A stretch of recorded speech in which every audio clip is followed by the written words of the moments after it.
Welcome to the deep dive. We've gotten some really interesting source material from you this week about this idea of the middle class trap, where you feel like you're doing everything right, study hard, got a decent job, you're saving money. Yeah, ticking all the boxes. Exactly. But you're still kind of treading water financially. Costs keep going up. And you don't feel like you're actually getting ahead. Right. And that vulnerability, especially if like an emergency hits and your savings are all locked up in retirement accounts, well, that's tough. It really is. So our mission today is to dig into these sources you sent and pull out some real actionable strategies, things you can actually do to avoid or, get out of that trap. Yeah, and what I found interesting in the sources is the focus isn't just defensive, it's proactive. Yeah. It's about building sort of financial immunity. Financial immunity. I like that. It's not just earning a little more, it's fundamentally changing your financial structure. Okay, so let's jump right in. First big strategy seems to be lifelong learning, which, sounds a bit cliche sometimes. It can, yeah. But the sources really hammer this home. It's about constantly upgrading your skills. For you listening, the goal here is actively trying to boost your main income. Because the job market isn't static. Not at all. Things change so fast, you've got to stay relevant. Absolutely. Think about it. The value of the skills you have today might decrease tomorrow. So investing in learning isn't just job security. It's about growth. Exactly. Opening doors to potentially higher pay.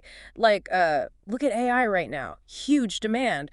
Maybe taking some online courses there. That's a concrete step. Good point. And it's not only about the 9 to 5, is it? The sources also talk a lot about diversifying income streams. Oh, yeah, that was a big one. This is where it really interested me, the practical stuff, like Yeah. starting a small side business, or maybe renting a room on Airbnb. Or even passive income routes. And what was really specific, and I thought quite useful, was the idea of investing outside traditional retirement accounts. Right, for accessibility. Yeah. The sources mention things like short-term or long-term rental properties, or even dividend-paying ETFs. ETFs, like baskets of stocks. Sort of, yeah. Ones that pay out regular income dividends. This directly tackles that issue you mentioned, having cash available if you suddenly need it, not just locked away for decades. Got it. So having more liquid options. Okay, another core idea seems, well, pretty straightforward, but crucial. Living below your means. Sounds simple, but it's foundational for creating that breathing room, that flexibility. And it connects to something the source is called income creep, or, lifestyle inflation. Ah, yeah, you get a raise, you spend more. Exactly. It's almost automatic if you're not careful. So the advice is consciously fight that urge. Keep saving consistently, even as your income goes up. Build that cushion. Makes sense. And that saving presumably helps fuel the next big action item, this long-term investing.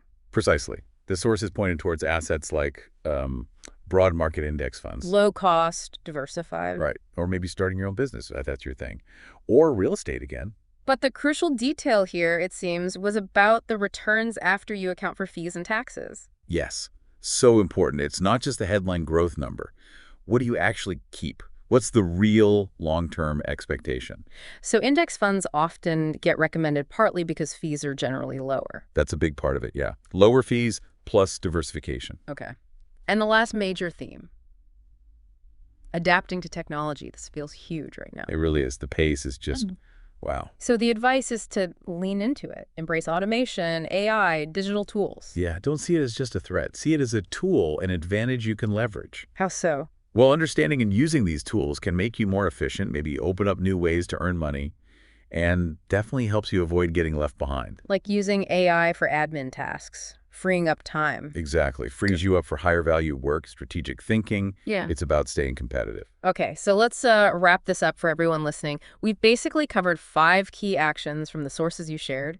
Keep learning to boost your main income. Diversify where your money comes from, maybe with side gigs or investments outside retirement funds. Live below your means. Fight that income creep. Invest wisely for the long haul, paying close attention to those after-fee, after-tax returns. And finally, adapt to technology. Use it to your advantage. It really feels like a toolkit, doesn't it, for navigating this complex economy we're in? Totally. It's about taking proactive steps, building resilience, not just reacting when things get tough. So here's the final thought we want to leave you with, the listener. Considering all these strategies, what's maybe one immediate, concrete step you could take, starting today, to build more financial resilience and, future-proof your potential. Something to really mull over after this deep dive.